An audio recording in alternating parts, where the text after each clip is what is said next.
അപ്പോൾ ഇന്നത്തെ ഒരു ഹെയർ ഓയിലിംഗ് ഡേ ആണ്. അപ്പോൾ ഞാൻ ഓയിൽ ഹീറ്റ് ആക്കാനായിട്ട് ഇതേ ഇവിടെ വെച്ചിരിപ്പുണ്ട്. ഇത് ഓട്ടോമാറ്റിക് ഇപ്പോൾ ഓയിൽ ഹീറ്റായി, അതുകൊണ്ട് ഇത് ഓഫായിട്ടിരിക്കുകയാണ്. അപ്പം ഞാൻ എങ്ങനെയാണ് ഹെയർ ഓയിലിംഗ് ചെയ്യുന്നതെന്ന് കാണിച്ചത്.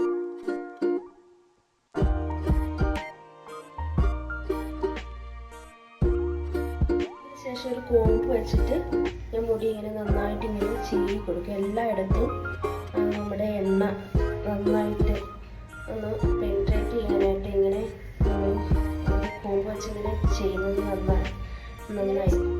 അങ്ങനെ ചെയ്തതിന് ശേഷം ഞാൻ ഇതുപോലെ മുടി കെട്ടി വെച്ചിട്ട് എനിക്കൊരു ഹെയർ ഹീറ്റിംഗ് ക്യാപ്പ് ഉണ്ടേ, ഞാൻ കാണിച്ചു തരാം. ആ ക്യാപ്പ് വെച്ചിട്ട് ഞാൻ എൻ്റെ മുടിക്ക് ഹീറ്റ് കൊടുക്കും. അതിന് മുമ്പ് ഞാനൊരു ടവല് വെച്ച് ഇതുപോലെ ഹെയർ ഒന്ന് കവർ ചെയ്യും.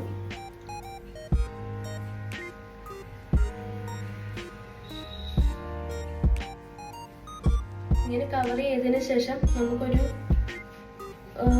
3 മിനിറ്റ് വരെ നമുക്കിങ്ങനെ ഒന്ന് ഹീറ്റ് കൊടുക്കാമേ. ഹെയർ വാഷൊക്കെ കഴിഞ്ഞിരിക്കുകയാണ്.